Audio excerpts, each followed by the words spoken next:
við erum kannski bara að byrja rekk, við bara byrjum á þetta. Jú, þetta er fínustu samræði. Þetta er kannski svona, virðist eins og alltaf talaði að hugsa sjálfa sig eins og það sé sjálfselst, en í þessu ertu að hugsa aðra umfram sjálfa þig og því þú veist að ef þú hugsa sjálfa þig, þá ertu að sinna hinum sjónum betur. Ég gæti ekki verið meira sammála og ég upplifði þetta allavega þú veist að ég sem dæmi bara Anita, kona mín, hún svo wholeheartedly góð manneskja og svo margir sem að vilja svo mikið setja alla aðra í fyrsta sæti og kunna kannski ekki setja sína í mörk skilur mig það að taka pláss fyrir sjálfan sig skilur mig af því að þeim finnst það kannski sjálfsins skilur mig þá er ég ekki standað fyrir hver ég sem manneskja ég alltaf að hjálpa öðrum ég líti á þetta akkurat öfugt ef reverse engineera því að þú ert mögulega á þessum heimi í 100 ár og að þú getur haft miklu meira áhrif því meira sem líður á lífið og því byrðir aðstöðu sem þú ert komin í til að hafa áhrif þannig að ég líti á þetta þannig að því eldri sem þú verður því meiri verið ábyrgðin að hafa áhrif á aðra og þegar þú ert ungur að þá áttu alltaf að vera sjálfsselskari skilur mig og hugsun sjálfa þig til þess að rauninni vaksa sjálfur að því að endanum myndi þá hafa mun meiri áhrif ef að þú sér alltaf sjálfa þig nummer 1 sko. Þannig að skilur hvað er að fara. Já, ég held líka að þú veist, það sé svolítið líka varðandi bara þroskaferli okkar sem einstaklinga. Þú ert svona í allan að þú ert ungur, þá ertu meira að hugsa sjálfa þig, en síðan þú eldist þá ferðu alltaf að hugsa meira að fólki í kringu og hafa góð áhrif. Ég held að það er líka bara náttúrulega progression á flestum er svona sko. Algjörlega. Mér finnst það allavega. En mér finnst þetta mjög meðvitað að reyna að setja sjálfa mig í fyrsta sæti að því að maður er svo metnaðgjarn og hafa stærri áhrif í framtíðinni og veit maður minn aldrei ná að kafa það hvorki verið fjölskyldurna eða í svona eigin persónulega frama nema maður gerir það og sé svolítið sjálfsögsum tímum varandi bara stundum að fórna vinasambandum og tímasundum með fjölskyldunni og annað því að það er eitthvað sem maður er að vinna í varandi sjálfan sig sem að manni finnst maður bara þurfa að vera að gera. Algjörlega, og mér finnst það, þú veist eins og við fyrir aftur öndum þessar umræða þessum punkti að mér finnst það samt, þú veist að þetta, fyrir mér var þetta stundum sko, ég upplifði mig sjálfselskan þegar ég var að gera þetta, en síðan hef ég átt með árið, þetta er ekki sjálfselska, út af því að þú veist, ég er að gera þetta til þess að vera betur stakki í búin í að geta hjálpað og haft áhrif á aðra, þannig að ég rauninni er þetta ekki sjálfselska. 100%. Þannig að það var svona frelsandi uppgötun þegar ég fattaði þetta, en Fannar, eigandi Kíví og framkvæmdastjóri, velkomin í 24/7, þar sem ég fer í gegnum áhugaverðar spurningar til að kveikja á rauninni markmiðið að afla þekkingar og einhverju vitneskju hjá áhugaverðu fólki til þess að aðri geta lært af því og vonandi hagnýta eitthvað af því inn í líf sitt eða átta sig á einhverju. Og þannig að ég vil bara velkomin. Takk. Ég ætla bara að byrja á fyrstu spurningunni eða fullyrðingunni og það er botnaði þetta, stafræn markaðssetning er. Já, þetta er aðsniðið bara fyrir mig. Já. Ok, stafræn markaðssetning fyrir mér er rauninni bara stærsta tækifærið fyrir hvern sem er að byggja sitt eigið vörumerki eða business til þess að eignast fleiri eða traustari viðskiptavinni. Þannig að stafræn markaðssetning fyrir mér er bara algjör game changer fyrir hvern sem er. Þú veist að það, og ég myndaði kannski að þú væri afiðin back in the day er hann að koma sjálfur á framfæri eða byggja business að þá voru leiðina svolítið takmarkaðar og þurfti kannski bara að nýta þér sjónvarpi eða prentblaðið sem kostaði rosalega mikið. Núna í dag er allir þessi miðlar komnir sem að þú getur fara að byggja business og byggja þinn eigin áhorfandahóp eða fylgjandahóp algjörlega frýtt og getur gert það með hagkvæmar líka en nokkuð tíma áður. Þannig að stafræn markaðssetning fyrir mér er rauninni bara þessi game changer fyrir hvern sem er að sækja sig sitt drauma viðskiptalíf sem var ekki áður og er ennþá í dag vannýttur af allt og mörgum á mínum mati. Þannig í rauninni ert að hjálpa bara aðalega kannski fyrirtækjum að í rauninni ná að hafa meiri áhrif með sínu fyrirtæki, basically, með því að ná meira til fleiri einstaklinga í rauninni. Já, ég meina algjörlega. Og ég meina þú veist þetta á við fleira heldur en bara fyrirtæki, ég meina þú hugsaður bara sjálfa þig, skilur mig. Já. Og áhrifin sem þú ert að hafa í dag og myndi mögulega í framtíðinni, að þá get ég alveg ímyndið með það að við hjálpa þér að þú sért að nýta Instagram til þess að reyna að koma fram skilabóðum og svo framvegis. En nei, við tölum kannski því að stafræn markaðssetning eru svona fyrirbæri sem flestir eru var við og flestir eru var við þessu tækifæri. En það er kannski ennþá bara svo ótrúlega nýtt þannig séð og pælir í því að interneti kom ekki fyrir kannski ykkurum 15 árum eða 20 árum að þá getur rétt ímyndaði hvað þetta nýtt ef við horfum fram í tíman og það sem ég að sjá að sé kannski ennþá eitthvað sem að flestir ekki átt að sjá bak við stafræna markaðssetningu að átt að sjá því að internetið upprunalega svolítið búið til fyrir fólk til að tengjast þú veist, alveg eins og þessi samfélagsmiðlar Facebook og svo framvegis og ennþá inni flestir, hvort sem þessu einstaklingar eða sem að fara að byggja upp eitthvað lítinn business eða stór fyrirtæki, þá við ennþá nýtt þetta svolítið eins og gömlu tólin, útvarpið og sjónvarpið með svolítið svona beinar auglýsingar vöruna í staðin fyrir að kannski vera að bjóða aðrum að date sem því það nýta þetta kannski til að gefa út svolítið skemmtilegar og virðisaukandi efni sem að byggir upp raunverulegt vörumerki, byggir upp alveg traust og stafræn markaðssetning hefur ýmislegt fram að færa þar til að gera það sem hefur ekki verið til áður. Þannig að bara gríðarlegt tækifæri fyrir aðila til þess að byggja upp sinn frama. Algjörlega, mest áhverjupunktur talar eins og markmið Facebook var alltaf að í rauninni í byrjun var það að tengjast, nýta tengslinni ytri heiminum sem rauninni internetið til þess að fólk tengist í innri heiminum sem kannski, en það kannski ákveðið challenge í dag varðandi þetta að manni finnst við kannski vera að færast í þá átt að við erum að vera tengdar í ytri heiminum en minna tengd í innri heiminum. Það rauninni erfiðar að eiga í samráðum eins og við eigum núna við makaðum við eldhúsborðið staðan fyrir að þú getur bara verið að í FaceTime við, það rauninni auðveldar í FaceTime við frænda en í Sviss þú veist, sem að mörguleiti kostur en síðan hvað á markmið, það var að efla tengslin líka í innri heiminum Mér finnst áhugaverður, en hvern mér langar að spyrja þegar þú verið með Kíví í 3-4 ár? Kíví á 3-4 ár. Já, hvernig hefur, þú veist, út því að tækni nýjungar, þetta gerir svo hratt, hvernig hefur leikurinn svona breyst? Þú veist, þú var náttúrulega þarft að væntanlega aðlaga þig annars bara deyrðu í þessum bransa, þannig að, þú veist, hvernig svona hefur þróunum verið? Bara þessi 3-4 ára þá meður ég held að sé bara fyrst og fremst að fólk sé að alltaf með hverjum einn deginum átt að sé meira á tækifærum sem liggja bak við stafræna markaðssetningu og ég meina megin ástæðan af hverju stafræn markaðssetning svona ógeðslega mikilvæg, ég myndi spyrja þig hvað það mikilvægasta fyrir vörumerki til að byggja sig upp eða fyrirtæki til að byggja sig upp, hvað myndir halda að svarið væri? Að ná til markhópsins. Já, ná til markhópsins. Og hvernig gera það? Þau þurfa athyglinna hjá þeim upprunalega og athyglinna í dag það bara cold hard truth, það bara 100% á internetinu og þessum stafrænum miðlum og þannig að ef þú ætlar að ná athyglinni í dag að það sem að breytast að það alltaf að fara meira og meira efni og fleira og fleira átt að segja á tækifærinu að tengjast sínum tilvöldum viðskiptavinum og svo framvegis á netinu en það líka alltaf að vera meira challenge því að það getur hver sem gert það getur hver sem farið og farið að setja inn efnið þarna og hann hvernig ætlar þú að skera þig út úr hávaðanum að þá oftast það kannski bara með ótrúlega skýran tilgang hvernig þú getur veitt eitthvað virði fyrir aðalann sem hann úti það snýst bara 100% það að veita virði það bara snýst 100% þetta bara gefa og síðan spyrja þú veist að þetta alveg eins og bara þú veist og fer ekki beint í rúm með einhverjum skilur og spyrja fyrst á date og kynnist og svo framvegis og það helst að tækifæri bak við stafræna markaðssetningu, þú getur farið að segja eitthvað sögu þarna, þú getur farið að byrja að sýna þína sérfræði þekkingu og gefa alveg ráð ef þú ert einstaklingur sem dæmi og búa til einhvern raunverulegan áhorfendahóp. Þannig að mér gott dæmi þetta rauninni bara að vera tilbúin að gefa öll sína lindamál frýtt, skilur mig, með ekki nein expectation að fá neitt tilbaka. Að þá endanum myndu algjörlega standa út frá svo marga sem eru á þessum miðlum sem eru ennþá svolítið í sömu gamla farinu með útvarpið og sjónvarpið að henda út nýju auglýsingunni sinni strax með verðinu og köftu sko, sem rauninni munurinn á stafrænum miðlum og þeir sem í sjónvarpið og svo framvegis að það virkar bara ekki á þessum miðlum í dag. Algjörlega og maður finnur líka sko, ef við tala bara svona persónuleg vörumerki, finnur mun af fólki sem tilbúið til að gefa allt frá sér á fyrst að fólk sem heldur í sitt og hætt við að gefa frá sér.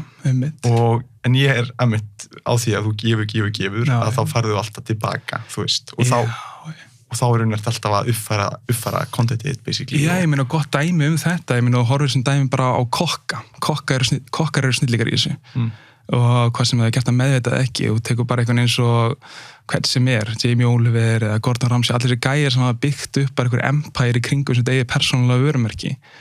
Það bara því að þeir eru tilbúin að fara hann út, bara gefa upp uppskriftina, sýna hvernig á eldi þetta. Þú veist, og þannig byggja þeir upp sitt eigið mannorð og þar geta þeir gert hvað sem Þú veist, þannig að gott dæmi þetta, þú veist, að þetta translata líka stundum út í það að til þess að setja inn í enn heim sem ekki á netinu. Þú veist að góð dæmisaga þegar ég fór hvað var ég, Hótel Rangá með konunum minni og við fórum á veitingastæðina og pöntum sveppasúpu og sveppasúpin geðveik, ótrúlega góð og ég maður fyrir að hugsa sér og við okkur langar ótrúlega að geta búið til svona sveppasúpu heima og ég segi ákveður þessi bara að biðja uppskriftina og konan mín bara, nei, við getum ekki að biðja uppskriftina, það vil ekki gefa upp uppskriftina sína eða leyndamáli, þá geta allir gert þetta og fólk alltaf svo hrætt við að halda þessi eitthvað leyndamálin úti, skilur þetta snýst alltaf endanum með execution eða að gera þetta vel, en við allavega förum út í það, við köllum við þjónum og spyrum, heyrðu það var frábær sveppasúpa, einhver möguleiki að fá uppskriftina og hún segir bara, minnsta mál, ekkert mál kemur tilbaka bara með mjög dítilað uppskrift hvernig nákvæmlega að gera þessa specific sveppasúpu. Ástæðan sem þessu góð dæmisaga að vera tilbúin að gefa leyndamáli sín að því að núna í dag sitjum við á móti hver öðrum og ég að segja frá þessu, skilur mig. Þannig að ég núna orðinn talsmaður vörumerkisins Hótel Rangá. Þannig ég tala þetta núna í podcasti, ég fekk kannski heim og elda þetta fyrir hópa fólki og segja að þetta sé geggjaðu uppskriftir frá Hótel Rangá. Þannig ég fer úr mínum eigin vegi að því að mér var gefið virði frá vörumerki, fyrirtæki eða talsmanni allavega þeirra og fyrir rauninni bara að vera superfan og þetta það sem að vörumerki þarf að gera, þeir eru búið til superfans og núna í dag getur þú gert það svo gríðalega vel, ekki bara þessu one-to-one interactions, þetta líka með hlutum eins og þessu, búið til podcast sem allt í einu 5.000 manns sér á saman deginum.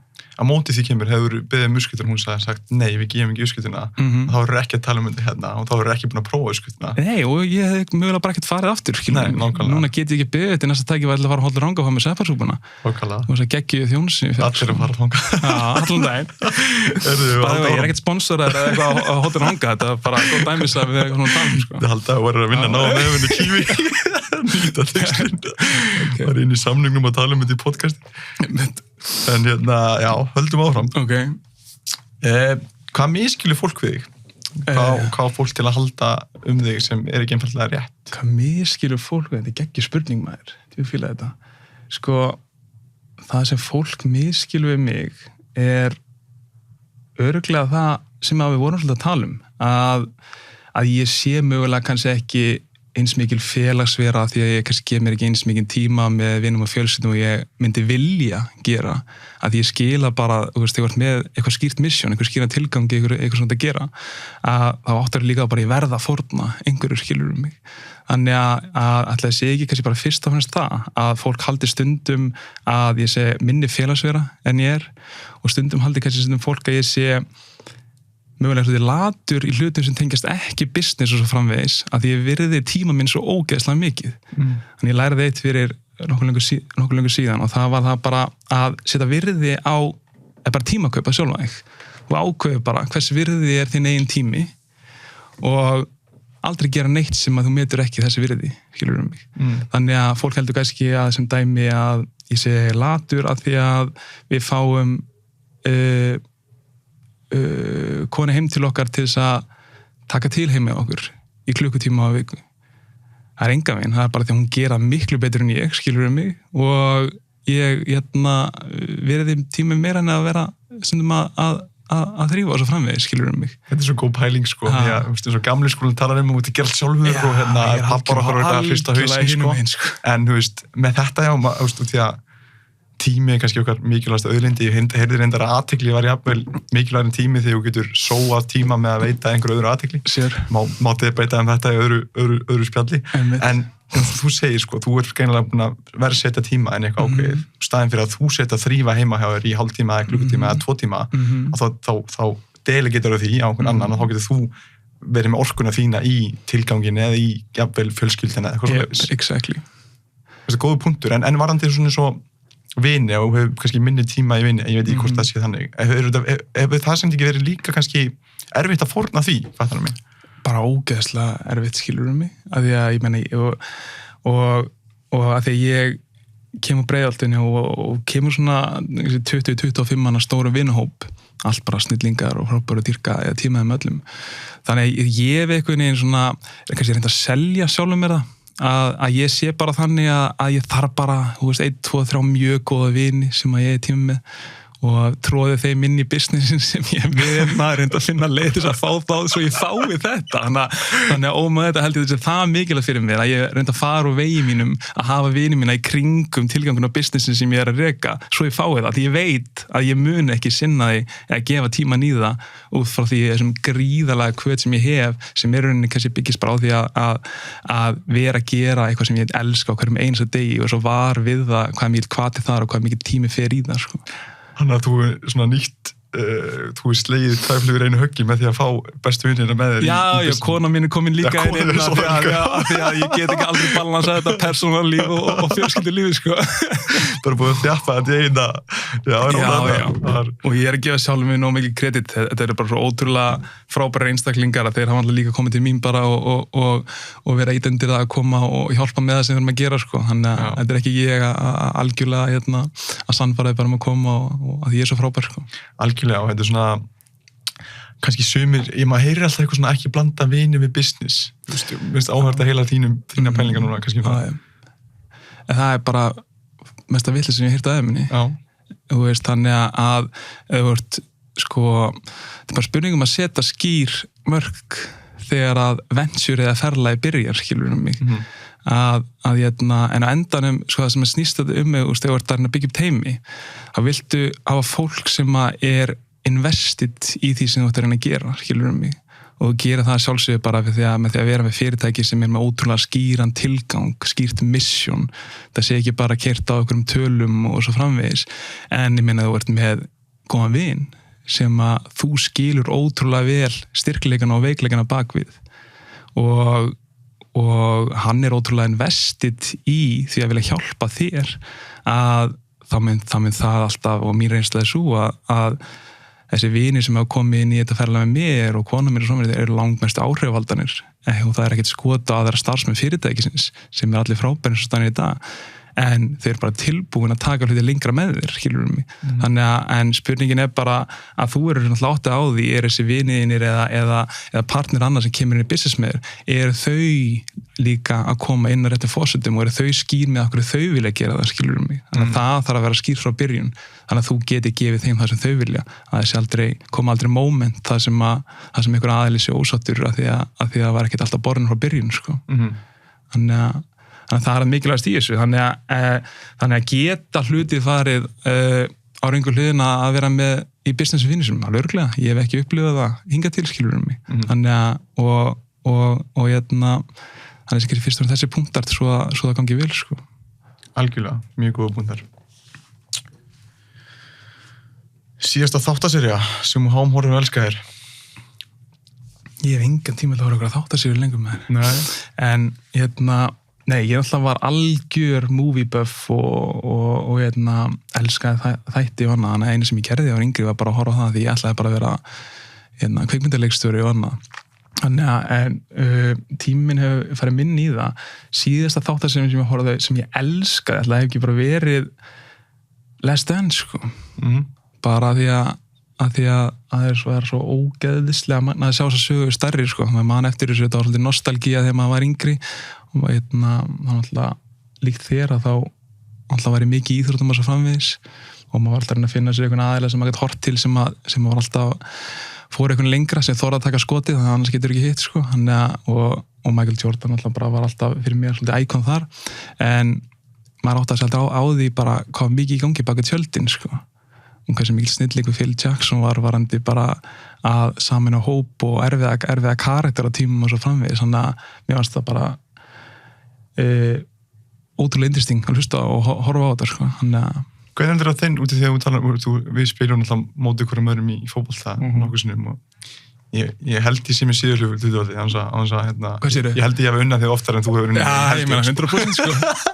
en hérna, ég þurfti að koma með þig fram en hérna, hversu valuable er reynslan í íþrótta að vera í liðsíþrótt í þennan business sem voru með núna til þess að móta TV-teimið? Bara fáránlega valuable. Fyrir mér lærði ég svo mikið að vera í íþróttum. Ég held að upprunni keppniskapsins sem ég hef skilur mig, að stöðugt vilja vera betri á hverjum þessu degi, hafi komið þaðan. Skilningur á hvað er mikilvægt að vera samheldur hópur skilur mig, teimi, þú veist, fótbolti liðsíþrótt skilur mig. Það er aldrei liðið sem vinnur sem er með besta einstakling endilega, það er liðið sem vinnur best saman. Þannig að sko fótbolti og business fyrir mér er mjög svipað á þennan máta, að nema munurinn núna er að mér líður eins og ég sé þjálfarinn skilur minn, ekki leikmaðurinn. Þannig að ég tek þessi meira í dag út frá því að læra hvað þjálfarnir voru og hvernig þeir opereituðu þegar maður var leikmaður skilur mig. Þú veist að alveg eins og það er oftast einhverju leiðtogar í fótboltalið, það er einhver kaftin og annað, þá viltu reyna að vera með leiðtoga hérna inni líka, inni út í business. Og fótboltasystem að allir leikmenn skilja veikleika og styrkleika sína og þeir sem þeir spila með og setja aðlir eftir stöðunar. Það er svo mikið sem er keimlíkt milli fótbolta og business.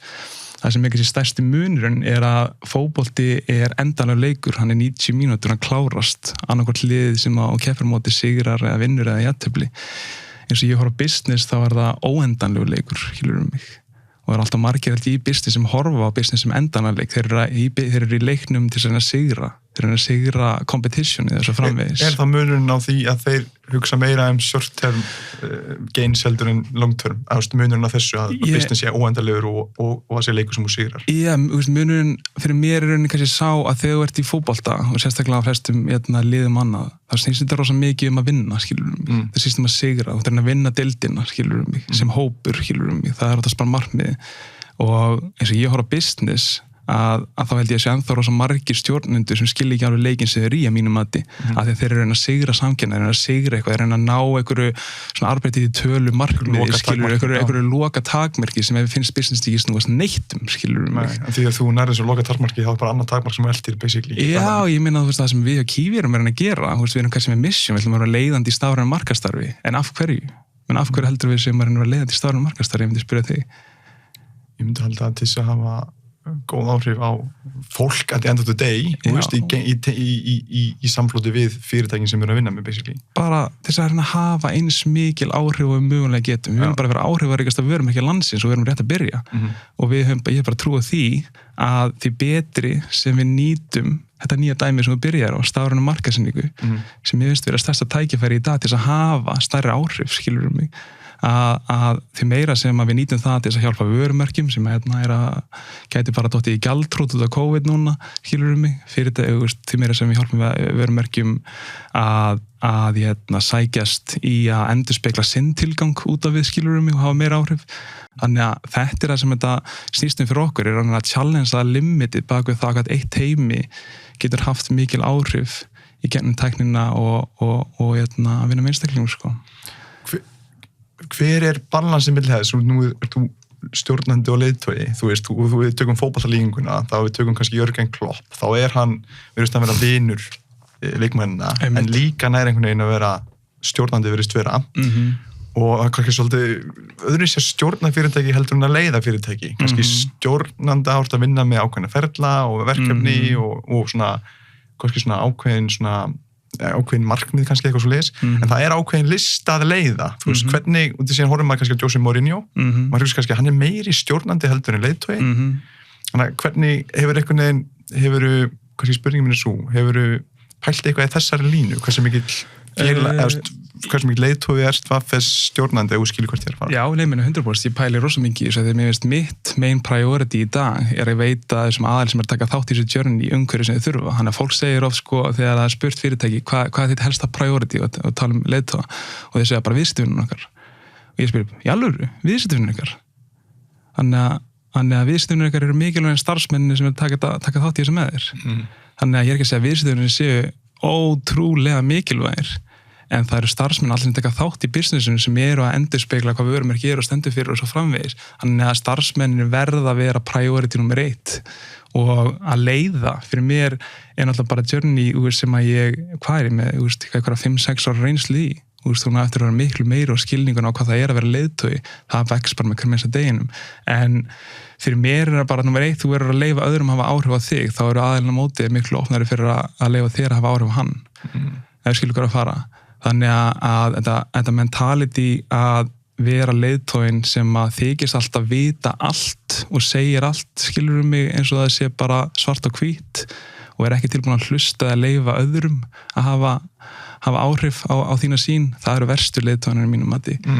Aðeins sem eru ótrúlega opni fyrir því bara að leyfa öðrum að óna sína einn verkefni, leyfa öðrum að hafa áhrif og finna leið til að hjálpa öllum í kringum sig af áhrif. Það eru bestu leiðtogarnir. Leiðtogarnir sem hjálpa rauninni bara gefa öðrum grundvöll og vettvang til þess að vera leiðtogar sjálfur og fá að ákveða sjálfur hvernig og hvaða verkefni þau gera, basically. Já, leiðtogi bara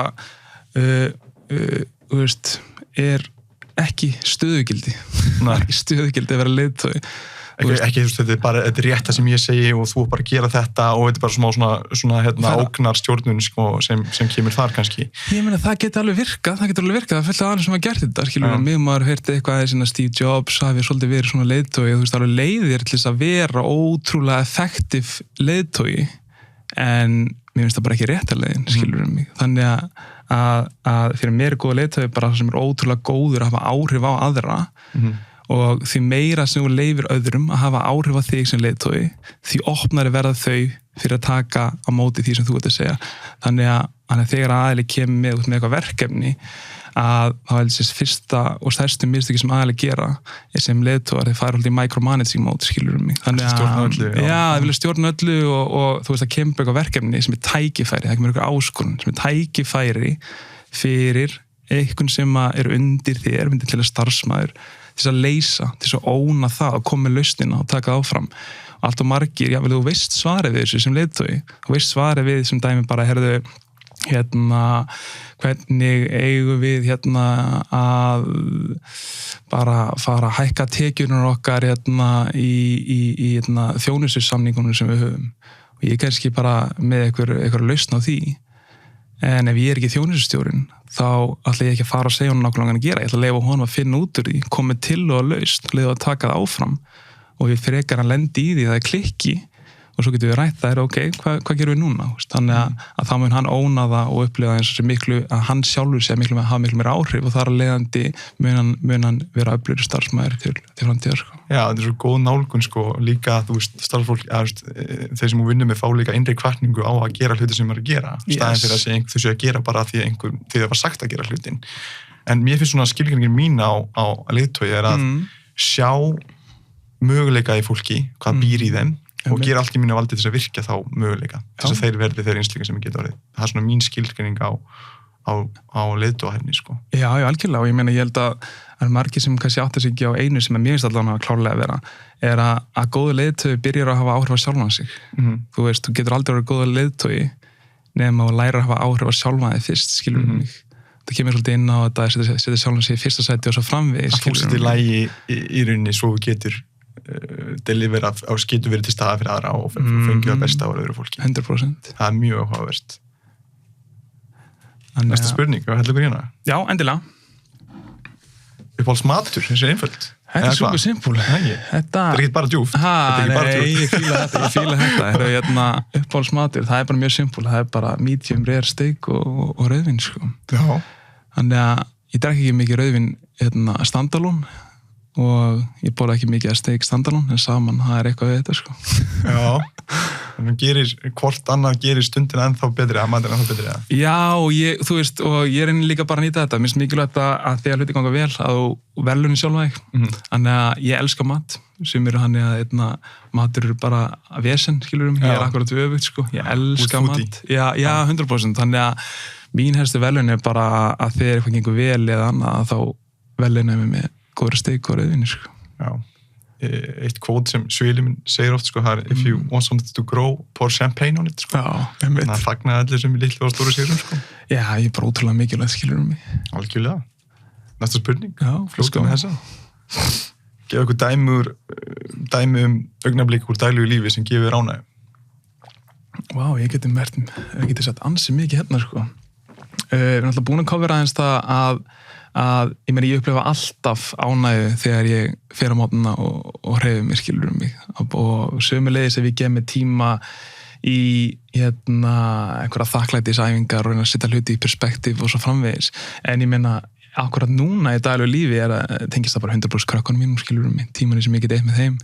Akkurat núna erum við að lenda í því að eldri strákun okkar sem eru að vera 30 ára núna helgina og það er með svefn, þannig að hann er aðeins að svo upp í rúminu okkur. Þannig að það er bara þetta moment, skilur mig, að fara upp í rúm og hann er svoandi og verður að horfa á krakkaðin og knúsa tíunum og konar dæmi. Það er bara eitthvað allt annað level, sko, af eitthvað svona hamingju tilfinningu svo fær, sko. Þannig að ég myndi segja að það sé þessi litlu moment að því maður er svo ótrúlega investið í ákveðnum hlutum og ég er svo gríðarlega hvatinn að betri frama og svo framvegis. Þannig að stundum er það þessi moment sem að aðeins brjóta upp daginn, þessi litlu moment sem að setja hluti í stærra perspektíf fyrir því, skilur mig, og þú veist, einhver kvíðið annað fyrir hlutum, maður er mikið on your plate-ið annað. Hverfir svolítið þessi momentum þegar þú gefið tíma fyrir sjálfa eitthvað sem er aðeins að hlaupa, hugleiða aðeins eða tíma með krökkunum, þetta balansar algjörlega það sem er í gangi inn í kannski chaos huganiðinum, skilur þú? Já, tekur svolítið frá honum mér, kannski. Og þetta er rauninni bara hann aftur, við tölum að tala áfram mig, en skilning og hvað er gaman að vera í íþróttum og svo framvegis, eins og þú þekkir átt í íþróttum og þetta reyna að vera high performer í íþróttum, að þá er svona restið, skilur mig, að hvíla mikilvægt og þetta. Að því að spurningin er á endanum, skilur mig, að margir sem er í þessu og ég ætla að var klálega fastur hana og þetta er kannski nauðsynlegt þegar þú ert að taka fyrstu skrefi inn í business þú þarft að setja klukkutíman inn, skilur mig, það snýst rosa mikið hard work og svo fyrir bara átt á því að því lengra sem líður er að þú getur ekkert endilega gert meira á 13 klukkustundum en 8 eða þú bara lærir hvernig þú ert efficient og nýtir tímaðin vel, sko, rétt. Þannig að ég er rosa mikið þarna í dag, skilur mig, hvernig nýt ég hverja einustu mínútu vel. Þannig ég trúi í rauninu upp á vissumarki ekkert rosalega á eitthvað fullkomið work-life balance. Ég held að það getur bara verið hættulegt að trúa því og vera alltaf að leitast eftir því, þú finnur það aldrei. En að taka bara ákvarðanir þegar þú ert í vinnunni að svona gera þar, þá ertu 100% fókuseraður þar. Ef þú ert eða tími fjölskyldunni, þá ertu 100% fókuseraður þar og ekki vera stöðugt að pirra sjálfa þig yfir, heyrðu, já, ég ætti að vera meiri tími í vinnunni, ég ætti að vera meiri í fjölskyldunni, ég ætti að vera með vinnunum. Nei. Þú veist, þetta er rauninni bara þú ákveður að gera það sem þið er mikilvægast hverju sinni og þú verður bara að standa bak við það, skilur mig. Mér finnst áhugavert líka að segja að sem kannski berja sig fyrir það þú átt ekki að vera að vinna núna út með fjölskyldunni að þú gefur tíma með fjölskyldunni eða gera eitthvað ég á að vera að vinna núna. Já, það mátt ekki með hugan eins og við það sem það gera hverju sinni, skilur. Nei, og við vitum það líka eins og áhugavert að tala um þessu litlu augnablik því að við vitum sko og sérstaklega að það skiptir ekkert öllu máli upp á kannski veljiðan og svona hvað þú ert að gera en það skiptir máli með athyglinni á því sem þú ert að gera. Það skiptir miklu meira máli heldur en í rauninni það sem þú ert að gera. Þannig að sama hvað þú ert að gera með fjölskyldunni en ef athyglinni er á því að þú ert bara með böndunum þá skiptir það miklu máli upp á þína. Bara enn og aftur og ég er svolítið forvitin að heyra þitt þetta eins og bara með fótbolta að hvenær spilaði ég best í fótbolta? Loða því það er ástand sem kallast flæði eða flow í sónunum. Það er nákvæmlega að segja það. Ég er forvitin að vita hvað þú hefur upplifað þetta. Af því ég upplifað þetta nokkru sinnum bara reglulega í fótbolta. Þetta moment það sem bara þú heyrir ekki, þú sér ekki neitt, þú er bara algjörlega með sjálfur og þú ert ekki að hugsa neitt, þetta er bara að gerast, skilur mig. Og það er líka eitthvað sem að kannski er hægt að læra líka og taka inn í daglegt líf, sko. Þannig að og það er eitthvað sem er neitt challenge sem er reglulega og þú getur ekki gert það nema að vera með ótrúlega skýran fókus, skilur mig, á því bara og hvað þú ert að gera og af hverju og svo framvegir, sko. Algjörlega, ég kalli þetta oft sko núutund á styrum af því að þetta er einhvern veginn eins og lýsins augnablik þú og það sem þú ert að gera verður einhvern veginn bara svona það rennur saman í eitt ego, hugsandi hausinn bara hverfur og þetta getur verið tengsli svo margt, þetta getur verið bara í spjalli í podcasti, þetta getur verið í fótboltaleik, getur verið í rektinni, getur verið í vinnunni í einhverju mikilvægu verkefni. En sem við að skipta mestu máli við að komast í þetta ástand ef við finnum að gefa eitthvað valjú til þeirra sem að hlusta. Já, endilega. Að það er á sig jafnvægi milli sko erfiðleikastig verkefnisins eða áskorunar sem úr það standið fram með fyrir og hversu mikla hæfni þú sjálfur með á því sviði. Einmitt. Eða þú til dæmis, tökum bara dæmi verkefni í vinnunni. Einmitt. Það er of erfitt, of flókið fyrir þig, langt fyrir utan þitt svið. Einmitt. Að þá er mjög líklegt að þú myndir upplifa svona yfirþyrmandi tilfinningu jafnvel kvíða og þú myndir ekki komast í þetta flæði. Eða verkefni eru létt, þetta er bara eitthvað sem þú ert ótrúlega vanur að gera og þú veist, er bara búin að kunna í mörg ár og þá ertu mjög ólíklega að fara dætt í þetta flæði því þetta er of létt, því bara leiðist. Einmitt. En ef þú ert að gera eitthvað verkefni sem þú þarft aðeins að stretcha eða svona teygja úr þinni hæfni, að þá myndu mjög líklega komast í þetta flæði. Já. Og samaskapi er sko, þegar þú ert truflaður þá kemstu úr þessu flæði, þannig að þú veist sem er erfitt í dag, því það er svo margt sem það er svo erfitt að fókusera á eitthvað algjörlega eitt í dag og við vitum bara notification í símanum og e-mailið og allt þetta sko. En ég elska þessu augnablik því að sko, þegar við fyrir mér þessa pælingu með að það gefur þessi litla augnablik gefa þessu mikið, spurði Hildur kærastan mín daginn, hvenær ertu ánægast Beggi? Hvenær í lífinu ertu ánægast? Mjög góð spurning og ég hugsaði, það er þegar ég er að lesa og skrifa og þegar ég spjalla áhvert fólk og þegar ég fyrir sjósund og þegar ég held fyrirlestra og allt þetta sem ég gerir, þetta er eitthvað svona smá challenging en samt er þetta eitthvað svona sem ég geri bara því ég elska að gera þetta. Og í þessum augnablikum, þá gleymi ég alltaf mér sjálfum, skilgreininga Begga, þú veist, og þá er ég ekki að hugsa fortíðina eða framtíðina, þá er ég bara til staðar. Að þetta er svo sammálaður og tengir svo við þessi litlu augnablik og þetta þarf ekkert alltaf að vera sko 1, 2, 3 tímar eins og flæði getur verið, stundum er þetta bara svona augnablik hér og þar, skilur mig, sem svona, þú hefur þig yfir sjálfa, þetta er kallað svona sjálfslifting basically, sko. Já, ég er stöðurinn að challenge mig, ég hef aldrei náðu að upplifa þetta eins skýrt og ég gerði í fótbolta, sko. Af því að það sem að gerist í fótboltanum að ef maður reflektir tilbaka í þessum mómenti það að gerast, ég er alveg sammála. Það gerist svo þessum leikjum sem voru alltaf challenging, skilur mig, þú varst að spila aðeins fyrir ofan geturinn hérna, skilur mig og það var kannski eitthvað smá undir sko, ekki bara einhver æfingarleikur sem skipti engum máli og eitthvað svo framvið sko, en það sem ég man mjög skýrt eftir, mín tilfinning var svo að mér fannst hlutir vera að gerast hægar í kringum mig og ég gæti verið að taka á mjög auðveldan máta réttar ákvörðun án þess að hugsa það, skilur mig. Þannig að manni leið svolítið svona unstoppable sko, og stundum átta með þess ekkert endilega á því að maður sé í þessu steiti fyrir en maður er komin út og vera að reflekta, veitu hvað verið svona góður, ég har alveg upplegað svona, þetta var mér skrítið, skilur mig. Algjörlega og stundum svona eftir leiki bara eitthvað segir, manstu þessu atviki hérna?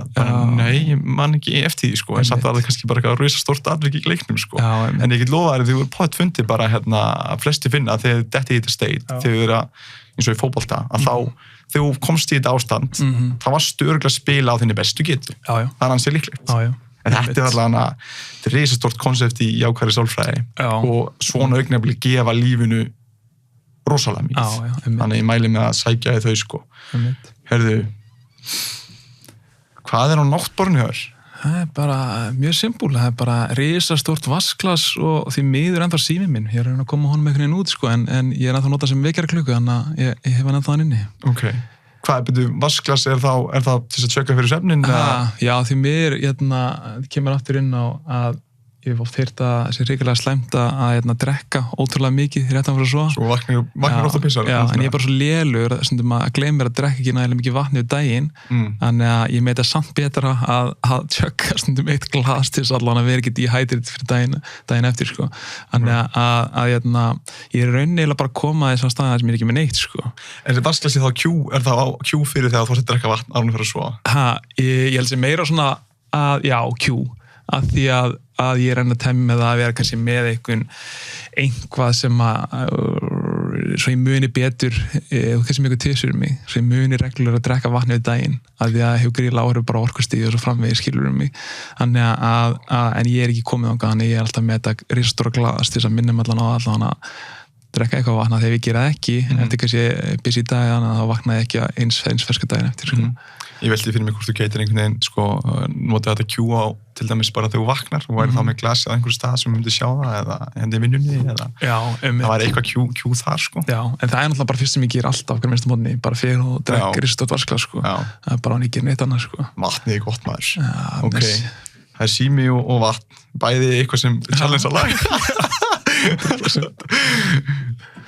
Hvað að finna það sem þú lendi í nýlega? Finnasta maður, ok, ég verður vikinn að pop ekkert beint í við eitthvað fyndið, sko, það eitt ekki nýlega, það eitt sem ég lendi í Bandaríkjunum sem að mér finnst fyndið, kannski ekkert rosalega fyndið, sko, en að því að það er líka mjög skeri, en þetta er samtalið svolítið saga sem að mér fyndið með elementum í, að ég fór semst í nám í Bandaríkjunum í Boston og var að læra bara svona BS í film and TV production með smá áherslu á marketing og svo framvegis og ég var í áfanga sem heit Advanced Directing þar sem ég var að læra leikstjórn og við fengum verkefni frá prófessornum að fara og recreata atriði og bíómynd snerist að voru með 2 kvenkisleikara og inn í þessu senu þá að byssa og ég bara svona eins og ég stundum hugsa ekkert alltaf all enda, ég meira svona dúer og fer bara af stað,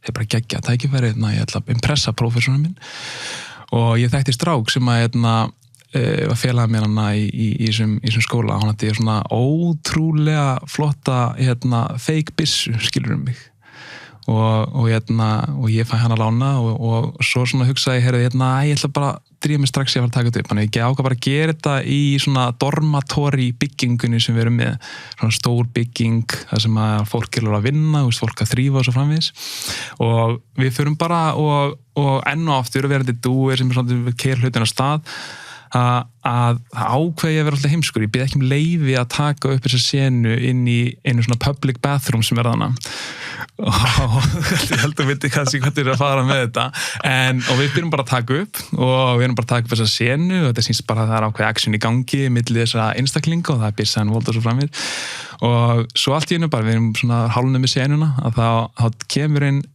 þrífingakonan og hún bara svona labbar aðeins inn, lítur inn og labbar beint út og mín tilfinning að lesa hana er henni bara já ok, hún bara vildi ekki trufla já og við segjum bara allt í góðu maður, höldum áfram, klárum senuna við höfum bara 10 mínútur eftir nei og svo bara líða nokkra mínútur kannski 6 mínútur og þá heyri ég allt í einu bara Where's the fucking gun?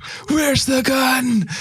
Já, og ég bara, ok, og ég stend svona basically með bara hurðina beint fyrir aftan mig og nei, það var bara svotliðið mætt á staðinn að örugglega svona 5, 6, 7 einstaklingar bara eins og verður að horfa á einhverja risastóra Hollywood kvikmynd bara, allir með stóra byssur og svo framvegis og það sem magnaði við þetta ástand sem þetta skeri líka og svo framvegis er að því að ég held á svartri kameru, skilur mig, sem gæti alveg verið byssa sko og einhver ástæði frýs ég sko og bara fyrir mjög rólega að segja it's just a fake gun, it's okay, it's just a fake gun og þeir náttúrulega alveg bara hefðu sér allir svo sem alveg rétt sko bara og nóg með það, þetta endur rauninni bara vel það gerist ekkert slæmt en eftirfylgnin á þessu var ótrúlega mögnuð og gerist ýmislegt svolítið fyndið að mínum að þetta í því og fyrsta var náttúrulega bara það að ég er náttúrulega eins eldri en aðrir í þessum skóla ég er eitthvað 22, 3 og flestir eru bara 17, 18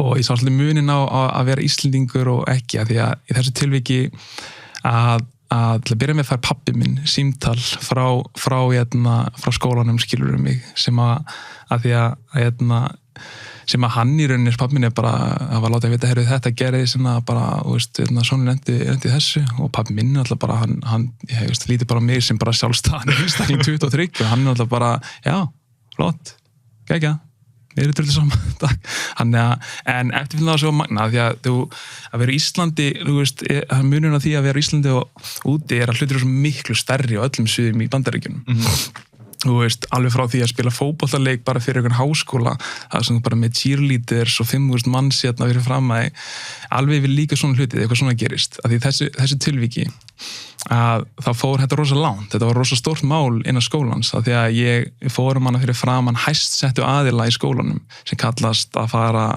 fyrir framan the dean.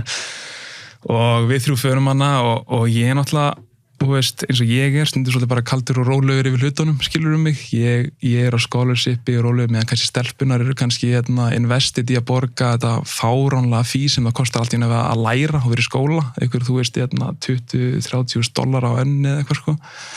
Þær eru náttúrulega bara þvílíkt stressaðar og við förum hann fyrir saman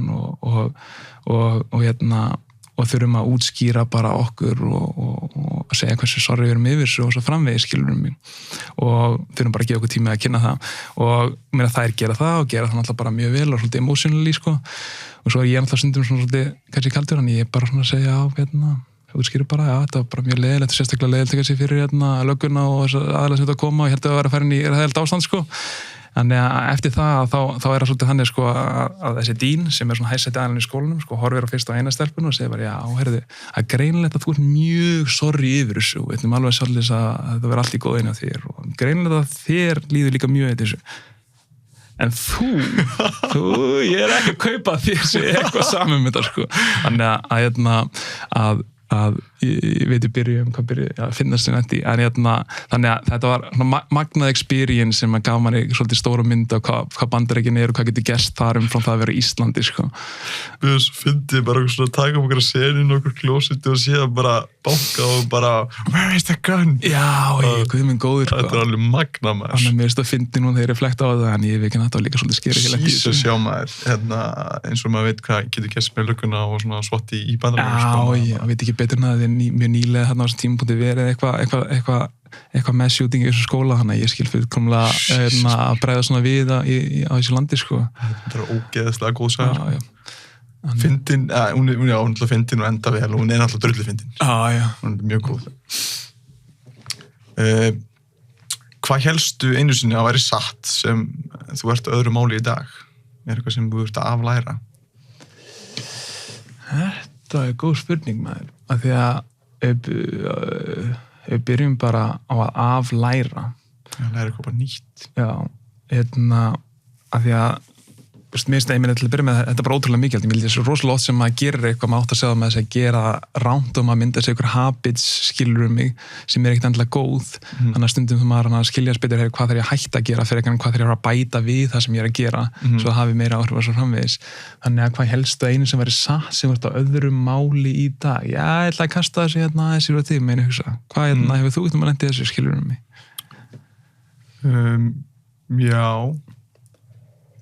Ég hélt einu sinni að það eina sanna markmið væri að vera hamingsamur í lífinu, en ég er ekki hamingsamur eins og ég skildi á þeim tíma. Haming er alltaf stórt konsept, en ég held að það sé ekki draunhæft þegar samfélagið er svolítið öskar á okkur að þú eina markmið á að vera hamingjusamur, og ef hamingjusamur þá er bara lífið gott, en það er kannski ekki draunhæft fyrir alla að vera hamingjusamur. Það er svona aðhyllist meira svona að vera með tilgang í lífinu og eiga innihald sitt líf.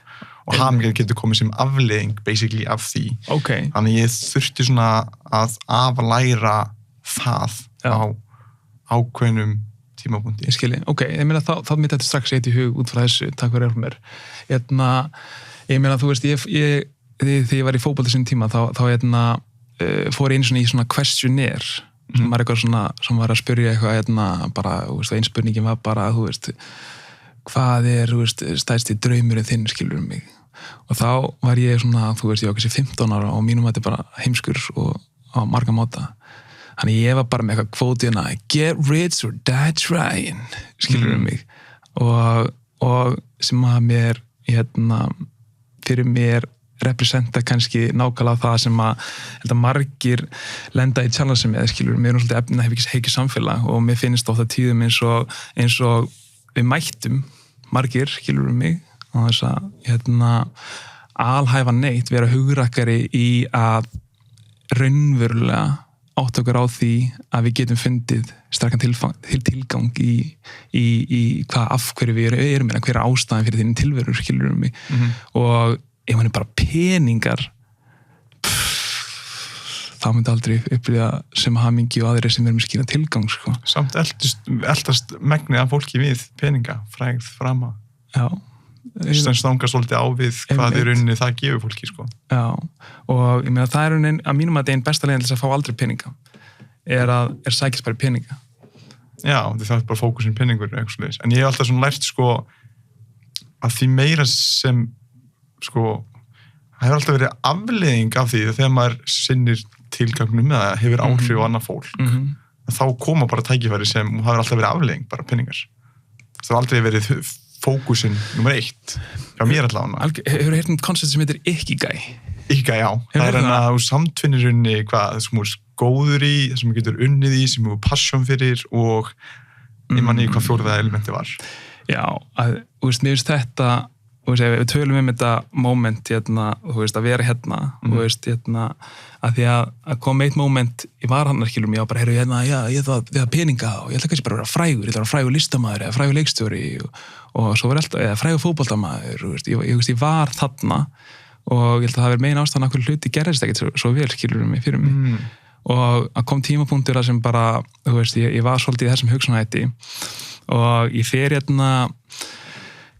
pabbi minn með rafvirkjafyrirtæki, pabbi hans er rafvirki, bræður minn er rafvirkjar og ég hef alltaf verið drifin að því að gera stöf sem ég er mjög ástríðufullur fyrir, og að seinna sem ég er ástríðufullur er að vera rafvirki, þannig að það var ótrúlega eye-opening að hafa upplega hversu tíminn líður hratt þegar þú ert að gera eitthvað sem þú elskar, og hversu mikið að þegar þú ert að skapa eða gera eitthvað ástríðu, hversu meira þú á að hugsa hvernig get ég gert meira, en þú ert að vinna, þá spyrðu sjálfa þig hvernig get ég gert minna, þú ert að bíða til næstu helginni, þú ert að bíða til næstu sumarfríinu og það er að sena sem ég vildi í mín lífi, þannig að ég upplifði þetta moment ótrúlega skýrt þegar að ég fór að vinna fyrir pabba minn, fyrsta skipt sem ég prófaði að vinna fyrir hann, þá vorum við bara í svona nýbyggingu og við varum bara leiðin rafmagnið hana og við varum að fullu, ég var fullu, við varum að hjálpa með rofa og tengja eitthvað og vissi svo sem ekkert mikið hvað er að gera og svo bara byrjaði að fara tilfinningum hvenær fokkanum kemur þetta hádegisli, kíkja á klukkun og voru 45 minnir liðnar,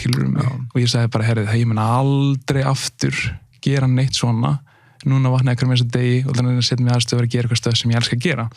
Þannig að þegar maður tala um þetta Ikigai koncept og þetta hugir ekki fyrir aðila að sækja sér drauma viðskiptalíf, það er rauninni bara mitt megin passion lífinu, að gera það og einhvern veginn svona stundum að opna augunni og öðrum að gera það líka, að því að mér finnst einhvern veginn þetta koncept að byrja ástríðunni, hvað er ég ástríðufullur fyrir, þú veist, hvað finnst mér og hvar enda ég að eyða tíma mínum. Hvað er þetta að gleyma sjálfur í hverju það? Hvað er þetta að gleyma sjálfur? Hvað er þetta að gera þegar enginn er að horfa? Hvað gerður þau þegar þú varst yngri? Það er stundu gleymið okkur þegar líður svolítið, þegar ábyrgðin verður meiri, þegar við erum eldri og svo framvegis, að byrja að fara svolítið svona, segja comfort zone, fyrir að gera hlutina sem svona, ef ég ger bara þetta, þá allan að fæ ég paycheck, skilur mig.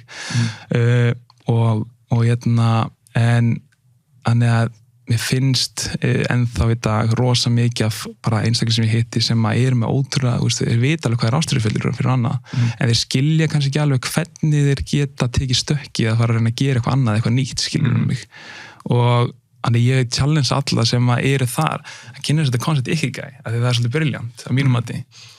Og mér finnst það representar rosa mikið mína vegferð, sko. Það samtvinnar það sem getur fengið borgað fyrir þér, ástríða þín og það sem úr góður í, það sem heiminum vantar. Það sem heiminum vantar, já. Þannig að þú erum með fyrsta skrefið sem að mér fyrst að flest þegar ég byrja, spyrjaði hvað ertu ástríðu fullu fyrir. Já. Næsta er hvað ertu góður í, skilur mig, og þú er að punkta niður bæði, skilur mig. Svo spyrjaði hvernig þú getur hagnast það, hvernig getur mótað peninga, þú þarf alltaf það er súrefni til þess að halda þig áfram, skilur mig. Og svo er það fjórða hlutin sem mér finnst ég mest í dag, af því að ég byrjaði í ástríðunni, þegar svo yfir ég að vera svo það mikið í því að fullu eða 14 klukkum í dag, ég verð góður í því. Svo byrjaði ég að finna leiðir til þess að hagnast það, ég fá pening út frá því. En svo kemur game changerinn, þegar þú fer að finna að rauninni að heiminum vantar þú ert að hafa áhrif, skilur mig, og það er fjórði hluturinn. Þannig að sem er kannski bara virði. Sem er bara, geta veitt raunverulegt virði fyrir aðra, þannig að hafi áhrif fyrir aðra, og það fyrir mér var alltaf game changing sem ég gera. Ég var alltaf fastur í því sem er frábært, að vera alltaf sækjast í bara að fá að gera það sem ég elska að gera hvernig þessi degi. En þegar þú eru upplifir þetta moment að þessi áhrif sem þú ert að hafa fyrir aðra, þegar þú ert að gera það, að það setur þetta alltaf samhengi, þetta game changer, sko.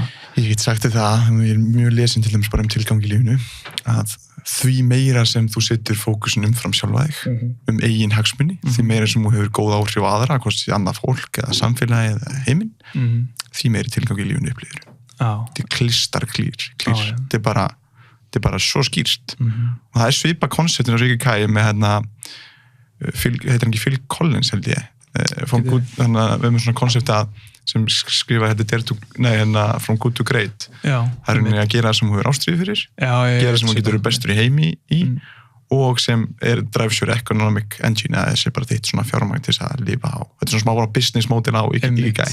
En eitt sem ég datt í hug þegar ég var að spyrja hvað helst ég að vera satt, undanfæri kannski var ég alltaf svona, þú maður að komast frá framfæri, maður að presentera sjálfa sig með því að gefa upplýsing, og mér fannst svona stundum eins og ég væri svona, er ég að verða eitthvað að sækjast að vera frægur, er þetta eitthvað svona ego-tengt hjá mér og eitthvað svona, en síðan áttaði maður bara í gæs, þetta er ekki allt sem ég gerir, þetta snýst ekki um mig, það snýst um að það sem ég geri er að hafa góða áhrif á aðra. Mér fannst það svo frelsandi hugsun, því að ég var svona alltaf svona, er þetta ekki svolítið svona, er ég ekki komið með eitthvað ómikið á framfærin, ég er að koma með á framfærin til þess að hafa góða áhrif á aðra. Þannig að það er kannski líka eitthvað sem ég þurfti að aflæra, þú veist, líka eins og með þetta með sjálfselskunna, að ég er ekki, það er annar hluturinn sem við rættum áðan, sem maður hefur aflært, að þú veist, að ég er ekki að gera allt sem ég er að gera fyrir sjálfa mig, þó að hjálpa mér að lifa og svona, en þá er það fyrst og fremst fyrir aðra, afleggingin af því ég get lifað því. Það snýst ekki um mig, það snýst um aðra fólk. Það og heiminn og samfélagið, þannig að það var eitthvað sem ég aflæri, það er nýjasta sem ég aflæri. En bara, það er svo mikilvægt að, eins og þú sagðir, sko, ekki vera bara með, því að, þú veist, vera bara með svona, geri ég hlutina svona, eru hlutinir, og kannski gera það í 10 ár, hvað ert að gera rangar hlutina, hvað ert að hugsa hlutina vitlaust, þú veist, að þú var aðeins að aflæra og spyrja sjálfa sig, sko, reglulega, bara er ég að gera hlutina sem ég vil gera, eru þessi hlutir að skila mér þessu í dag, hefur ástríða minn fæst til, hefur áhugasviðið minn fæst til, er ég búin að breytast, svo framvegis, það er svo margt sem að getur svona. Ég held að sé rosalega margir, ég hef bara aðeins sem ég er að gera ótrúlega góða hluti, sko, í lífinu og annað, er að þeir eru alltaf að finna svona smá breytingu til þess að breyta, til þess að halda að komast einhvern staðin sem vilja eða hafa meira áhrif. Meðan stundum kannski svarið að fara alveg að byrja þetta aftur, byrjun aftur, og vill ekki vera byrjandi aftur, sérstaklega að þú ert að gera mikið hlutum, þannig að þeir leyfi ekki sjálfum sér að hugsa þannig einu sinni, að svari gæti verið að fara alveg að byrjunarreit, skilur mig, og það er ekkert að meina að fara alveg að byrjunarreit að fara að gera aftur saman hlutin, þú ert kannski áttið á því og þarft í rauninni kannski einhverja nýja hæfni, sem dæmi bara ég er eitthvað fyrirtæki, minn helsti veikli gerur bókhald, skilur mig, ég veit alveg að það er gott fyrir mig núna að gerast algjör byrjandi og læra það virkilega, og bara þess að geta rekið og skiplir máta og annað, og ég veit að það er ótrúlega gott challenge fyrir mig, heildrænt skilur mig, en ég gef ekki að gera það, skilur mig. Af því að ég veit bara að, þú veist, kostaði vinnu, það er smá óvissa og svo framvegis, skilur mig, þannig að þetta er ekki endilega besta dæmi, en stundum að aflæra hluti er mjög interesting concept, það er alveg eins og bara þegar við fáum aðalega hérna til að vinna fyrir okkur og Kiwi, er að þá leitast ég ekkert endilega alltaf eftir aðalinn sem er búin að vinna 30 ára annari auglýsingastofu sem var rógróin, af því hann er búin að læra svo gríðarlega mikið hlutum sem tengja hvernig þeir gera hlutina, og við erum að standa fyrir að gera hluti okkur eigin vegu, sér okkur eigin leikreglur og svo framvegis, hann er ekkert endilega verra fyrir mig að fá hluti ómótaðan einstakling svo lengi saman með rétt að hugafæri skilur mig og tengi við það sem við erum að gera, að því að minna hæfnið og getur kent það hvernig sem er, hugaferð og hversu mikið aðeins að setja í það er ekkert að er þannig eða ekki, skilur mig. Algjörlega. Þetta er mjög, mjög áhugavert. Maður þarf að gera þetta reglulega, fara bara að setjast yfir á 3 mánaða fresti og spyrja hvað þarf ég að aflæra í dag? Já, henda með tipsum, ég er ekkert líkur í aflæra hluti, sko.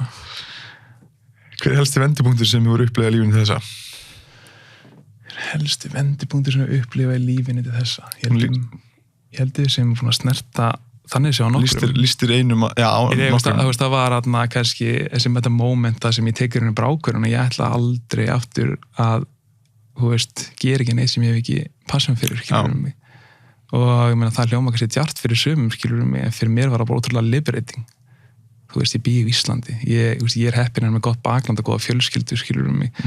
Þannig að kannski auðvitað fyrir mig, fyrir sem hann aðrar skilur mig, en það bara taka þessi ákvörðun og síðan bara go with it það sem að, þú veist, hefur ekki veitt meiri hamingju með þessum degi og hjálpa mér í hraðari uppbyggingu af framannum skilur mig, af því að þú veist, fyrir mér þetta svo simpul, þú veist, ef þið langar að gera eitthvað og þú veist, raunverulega challenge sjálfa að reyna að gera eitthvað stórt eða og annað og segjum að við tveir sem að reyna að hugsa að gera sama hlutin, þetta getur allt verið frá því bara að drauma okkar beggja sig að vera lögfræðingur yfir að byggja risastóran business segjum að þér langar að vera lögfræðingur af því að pabbiðin sagði þér að gera það ég er gæinn sem bara, mér finnst ekkert mér spennandi að vera lögfræðingur, skilur mig og ég er með geðskýra tilgang af hverju að því að þetta hjálpa fólki, skilur mig og svo framvegis er að þegar hluti verður svo erfiðir, það er allt erfitt eða það er ekkert nothing worth doing nema að sé hvað hans erfitt að gera það, skilur mig að þú veist, þú ert miklu líklegri til að hætta eða ekki vera tilbúin að fara í langt, skilur mig, menn ég með einhvern skýna tilgang bakvið á þetta passjónum mitt, ég bara fer í gegnum allar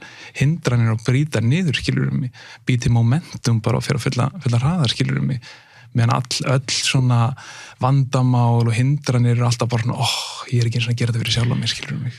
Þetta svo góða punktur, líka svo, þetta svo mikill drifkraftur, sko, í gegnum allar þessar áskonur og hindranir að hafa, þú veist, þessa ástríðu fyrir því, út af því að þú veist, en þú segir, það munu koma hindranir og munu koma áskonur, það munu vera eitthvað sem mun reyna á þig, þetta mun ekki allt ganga í einhverju sög, svona góðri sög og á mótið þeim einstakling sem bara tönglast á að vera lögfræðingur af því að hann vill vera lögfræðingur og veit ekkert meira á því að einhver sagði hann að gera þá miklu erfiðara að kosta þig miklu meira það talaði orku, sko, þú veist, þessi ástríða, þetta orka, sko, orka sem brýst sem tengist þessu þrautsegi og svo framvegis, en hitturinn dregur úr þér, þú ert alltaf að berja á svipu með baki þegar þú ert að gera þetta verkefni eða, svo erfitt fyrir mig að gera þetta verkefni, þetta er svo mikið vandamál og það bara reynir miklu meira á þannig ég mist áhugavert hvað nefnum með vendipunktin, sko, því mannstakar er svo skýrt, það eru svona augnablik nokkur, maður er heppinn að maður upplifa svona 2-3 svona augnablik sem bara hafa gríðarlega mikil áhrif á lífum hans og þarna er eins og þetta augnablik hefur gert það verkum trúi ég, þessi ákvörðun að þú sért búin að byggja upp þetta Kiwi batteri í dag, sko. Ég er bara 100% skilur mig, það er stór hluti að ég skilur mig, mjög stór. Þannig að það er svona, þetta getur haft, þessi vendipunta getur haft gríðarlega áhrif á lífum hans. Þetta er skemmtileg, sko. Þessi er mjög skemmtileg. Ímyndaði þér að það væri ekki hægt að dæma þig og þú gætir sagt frá einni skoðun sem gæti verið túlkuð sem óvinsæl af öðrum. Hver væri svo óvinsæla skoðun? Það er góð spurning, maður. Óvinsæla skoðun. Sko, ég held að allir lauma einhverjum óvinsælum skoðunum og ég reyna að hugsa eitthvað sem maður er skýrt hjá mér. Þannig að og ég hef engin áhuga að einhvern veginn svona tryggjara fólk að einhver ástöðu en það kæmi bara aftur inn á þetta er bara sem maður hór haldið með mesta hjartarskilum og það er bara að við oft sem fólk erum ekki tilbúin að vera nægilega hugrök, skilur mig þannig að og það er ekkert að vera vinsæl skoðun en ég held að þetta geti snert marga inn á við, skilur mig, ég held að rosa margir því miður sem fara og upplifa alveg þangað til að vera 90 ára og þá allt í henni kemur eftir sjá hann inn, skilur mig bara ég reyndi aldrei að gera neitt sem að mér langaði að gera ég var bara í örygginu mínu og hitt og þetta þannig að óvinsæla skoðun alltaf það væri ekki bara að YOLO er besta hugtaki í heiminum, skilur mig þannig að, þú veist, svo fyndið að fólk gerir grína okkur á hlutum að aðeinar segja bara eitthvað aðeinar, þú veist, setja sig út og aðeinar sem að er eitthvað í kommentarinn kerfi að vera, þú veist, að spredda einhverju neikvæðinni fólk sem að setja sig út og reyna að gera eitthvað nýtt, eitthvað öðruvísi og býður eftir að það mistæki sig, sko. Já, þú veist, þannig að þú veist, það er rauninni bara, þú veist, sýnir bara rauninni bara gríðalt insecurity hjá öðrum, skilur mig. Algjörlega, sem varpar yfir aðra, basically. Já, bara þannig að ég veit ekki alveg hver er að koma inn á óvinsæla skoðunina.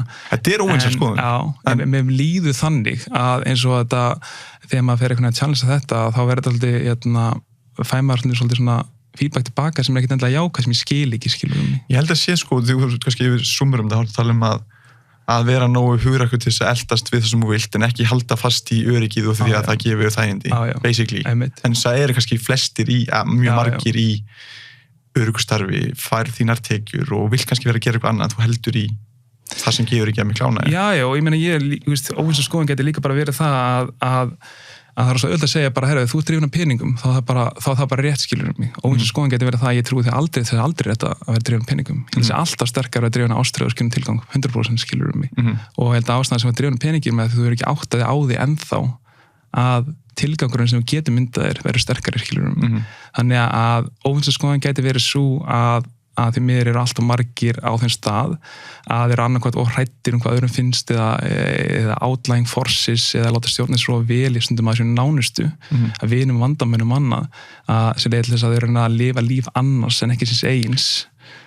Þetta er hrikalega góð punktu því að það maður gerir svona aðtugna rannsókn á fólki sem fekk krabbamein og var að deyja, hvað sérðu mest eftir lífinu og 1 af 5 sem fólk sá mest eftir lífinu.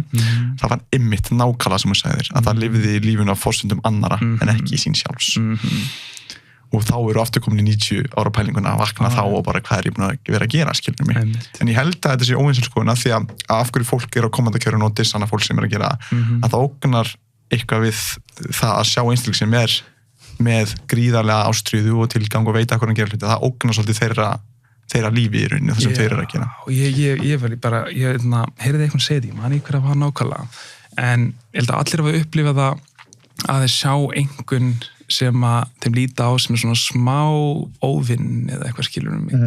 Þannig að, og ég held að þessi tilfinning svo upplifað þú sér svona einhvern óvinn út af við örugglega en að segja þér eitthvað sjálfa þig, skilur mig og þú er bara ekki tilbúin að feysa það, skilur mig og ef þú verður tilbúin að feysa þá er það ótrúlega gott fyrir þig, skilur mig þannig að allavega það seinasta og það sem ég hati ekkert meira í heiminum er þegar aðeins fara að spretta negativity út í umheiminn bara út frá þessum eigin insecurity, skilur mig. Þetta er líka þannig, þetta er semst þú varpar þínu óöryggi og þínu takmörkunum, þínum tilfinningum yfir á aðra, basically. Þannig að það er svona að gefa mann rosa margar vísbendingar ef maður er að dæma annað fólk og ef maður er að setja út annað fólk. Þá er það mjög líklega sviðið sem þú ert að setja út á eða það sem þú ert að setja út á við annað fólk.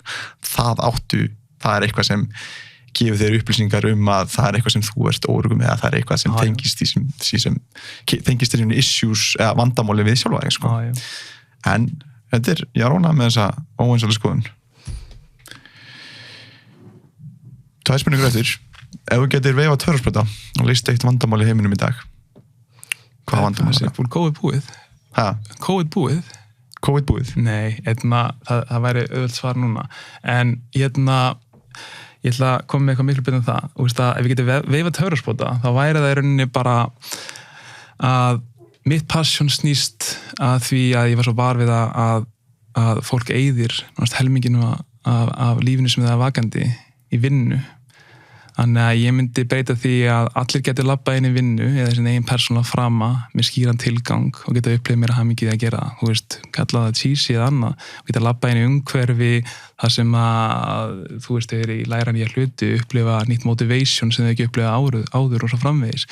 Þannig að það er bara sem ég reyna að gera fyrst og sem ég kífi, ég reyna að búa til þannig umhverfi og fyrir aðra. Þannig að ég held að sé bara fyrst og næst þetta að mér finnst ég ennþá í dag lenda í því bara að því ég spjallaði fólk og annað að fólk sem áttar sig ekki á mikilvægi þess að vera ekki að bíða eftir næstu helginni eða næsta sumarfríinu að því að þú ert að eyða hana að flestir 8 klukkustunda á dag í vinnu að gera eitthvað sem að þér finnst mikilvægt að gera og ef þú ert ekki að gera það challenge að finna leið til að gera það, sko. Þetta er frábært þetta er frábær hugsun, sko, því eins og segir við eyðum svo miklum tíma í vinnunni, skilur mig að allir gætu vakna, að vinnuumhverfi væri þannig að allir myndu vakna spenntir, allir myndu finnast það mikið allt sem við voru að gera og færu í rauninni fullnægir að sofa á kvöldin á kottan og myndu að hlakka til að framkvæma leikinn á næsta dag, sko. Því að vinna á ekkert að vera eitthvað sem þú veist að bíða eftir að klára, þú veist, fylgjast með klukkunni 45 mínútur í mat eða það er að koma helgi eða þú veist, þetta er bara vinnan, afleiðingin af lífin á að vera að fara frí, skilur þá ekki að vera markmið að bíða eftir fríinu, heldur bara bónus. Já, ég sé tvíþætt, ég sé bæðið þú að taka ábyrgð á þínum eigin frama og þín eigin upplifun sem þú upplifar í því starfið sem þú ert í eða þínum frama sem þú sækist í. Sömuleiðis þegar líka held ég að stjórnendur sem geta haft gríðarlega áhrif á þetta, skilur mig. Já.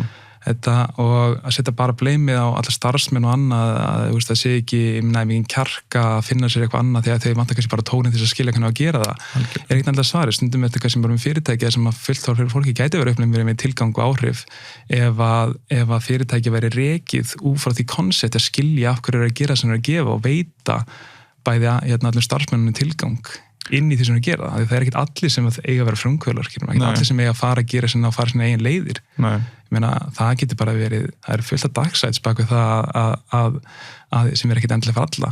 Algjörlega. Þannig en að vera starfsmaður ykkur fyrirtæki og ekki skilja hvað fyrirtæki stendur fyrir af hverju þú ert að eyða þínum tíma 8 klukkur á dag, hverjum eins og því að hjálpa þeirri vegferð er bara ekki ásættanlegt, skilur mig. Nei, algjörlega, og þessu líkil leikmaður er náttúrulega stjórnandi í þessu að fyrstulega að vera með að minna á skýra tilgangin og hjálpa starfsfólki að koma með sinn eigin ástríð og eigin tól og eigin gildi og eigin tilgang í að hjálpa tilgangi fyrirtækisins. Já, og gefa þeim tíma, því að það er eitt að vera með skýra tilgang, það er þinn tilgangur sem þú mótar, vonandi byrjum með takt við eitthvað teimiðana, en svo er líka annað, það er oftast líka einhver ástæði fyrir því af hverju ákveðin starfsmæðri er inn í ákveðinu fyrirtæki. Það er frábært þegar mann tengir svo ótrúlega mikið við tilgang og mission fyrirtæki, sem að eina hans mission er bara að vera eins áhrifaríkur innan þess. En með það fyrst sem ég gerir þegar ég er mögulega að skoða ráðan í hann starfsmenn, þá hef ég mínur ástæður að fókusa ekki kannski fyrst og næst á hæfni, heldur líka bara mun aðilinn og skilur hann og tengina við það sem við stöndum fyrir og hvert við erum að fara. En það er líka að spyrja bara, hvað vill þú út úr þessu journey, skilur mig? Ég vil þetta, hvað vill þú? Og please, vertu heiðalur og segðu mér það. Að því að, þú veist, ef þú ert stjórnandi og skilur ekki af hverju þínir starfsmennir innan fyrirtækisins, þá myndi aldrei frá mest út af þeim, skilur mig. Þannig að, og þú gerir þetta ekki nema að eiga opinskátt samtal við þá, skilur mig. Þannig að það er eitt að setja skýran tilgang við fyrirtæki og missioni og leiða að taka þátt í því. Svo er það að skilja hvern og einasti af hverju þeir eru innan fyrirtækisins og gera það eitt besta. Ekki, þú veist, við erum ekki að lifa í utópíu, ég sé aðeins bara inn og segja bara, já, ég vill eftir 3 mánuði vera að koma með 3-falt hærri laun, þá veistu bara, já, þetta er ekki rétt aðeins fyrirtæki, en kannski er það bara eitthvað lítið sem þú getur alveg að gerast, sem algjörlega umbreytir hvernig þessum aðeins líður að vera henni fyrirtæki svo áhrifan sem getur mögulega haft. Kannski er það bara að fá að gera aðeins öðruvísi hérna eða þetta og kannski bara lítið mál að láta make that happen, allan að vinna að því, Svona er átt að segja á því í hvað hlutverk starfsmaðurinn vil sinna og þannig að þú getur gefa henni vettvang í að Já, bara challenge að starfsmennin líka að hafa sinn draum innan fyrirtækisins, að sinna einn tilgang. Algjörlega. Ég held að 90% af fólki, og því ég er núna að alhæfa einhverja prósentu, en ég held að rosa margir séu starfi, númer 1, vita ekki tilgang fyrirtækisins eða stefnuna, þannig að rosa erfitt að sína frumkvæði eða gefa meira að þér, af því að eina sem er verið að segja þér er bara, herri, við þurfum að ná hærri sölu, skilur og bara eitthvað þýðinlít. En svo er að spyrja sjálfnaði, byrju, herri, ég má líka vera sjálfsöskur, ég er starfsmaður, skilur mig. Hvað vill ég fá út úr þessu, skilur mig? Annað en að ég er að hjálpa þeim hérna, skilur mig. Og það er eitthvað sem að, þú ættir að challengea þinn eigin yfirmann, skilur mig. Og þetta getur alveg verið eitthvað sem er bara ótrúlega gott fyrir yfirmann að heyra. Þú getur labbað inn og sagt bara, heyri, bara láta þig vita að ég er starfsmaður.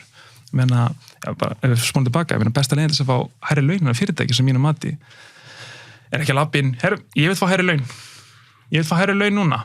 Og þú labbar inn til eigandans og segir, herru, ég er búin að hugsa, mér langar bara að setja mig aðstöðu til að hafa sem mest áhrif innan þessi fyrirtækis. Ég veit hvað þetta er stefnum, ég hef trúað því ég get tekið meira ábyrgð, skilur mig.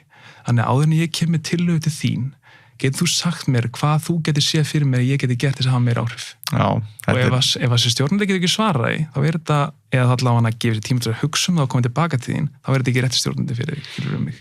Ég heyrði þetta einmitt í podcastum daginn, það var svo líka mögnu leið og ættir aldrei að biðja launahækkun, það ættir aldrei að biðja launahækkun í laun, þú ættir að biðja meiri ábyrgð og fleiri verkefni til að takast á því að afleiðingar af því verður líka að þú bætið í starfinu og færið betri laun einhvern tímann. Já, ég meina það, og þú færið, þetta er bara taktíkin á líka bara að selja hluti og byrjar að spyrja aðalinn á móti hvað vilt þú, skilur mig, hvað vilt þú frá mér þegar aðalinn er búin að túlka það og þá ætlaði að vera hérna með þeim, ókei, ef ég gerir það fyrir þig, hversu mikið virði er það fyrir þig og hvað get ég óskað eftir að fá tilbaka, skilur mig.